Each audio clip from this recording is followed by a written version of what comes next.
প্রধান উপদেষ্টা ডিসেম্বরের মধ্যে জাতীয় নির্বাচনের প্রস্তুতির নির্দেশনাকে ইতিবাচকভাবে দেখছে বিএনপি। বৃহস্পতিবার জাতীয় প্রেস ক্লাবে এক আলোচনায় দলটির মহাসচিব বলেন, ভোটের মাধ্যমে ক্ষমতার পরিবর্তন হবে এবং নির্বাচিত সরকারই দেশ চালাবে।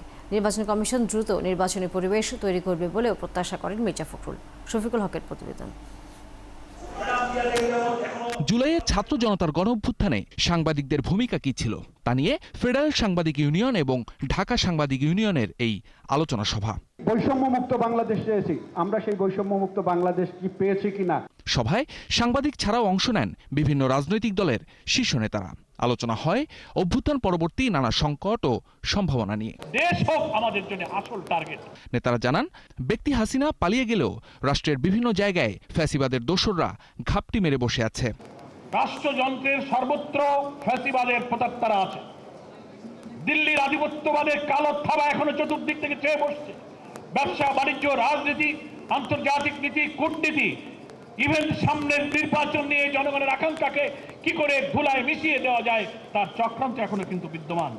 দেশের সব অনিশ্চয়তা দূর করে নির্বাচন করতে পারার মধ্যেই এই জুলাই অভ্যুত্থানের সার্থকতা নির্ভর করে এবং তারও পরে ওই নির্বাচন যদি আমাদেরকে সত্যি সত্যি গণতন্ত্রের পথে ধাবমান করতে পারে, গণতন্ত্রের পথ সুগম করতে পারে, আমরা সবাই মিলে যদি গণতন্ত্রের চর্চা সেই পথে করতে পারি, তখন বলতে পারবেন এই অভ্যুত্থান সফল হয়েছে।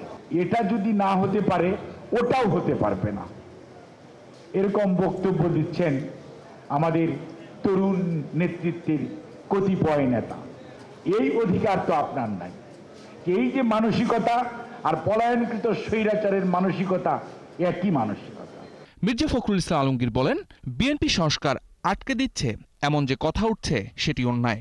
যে আমরা সংস্কার চাই না, সংস্কার রুখে দিচ্ছি, তাহলে এর চেয়ে বড় সত্যের অপরাধ তো আর কিছু হতে পারে না। আজকে যারা সংস্কার করছেন তাদেরকে আমি স্বাগত জানাই।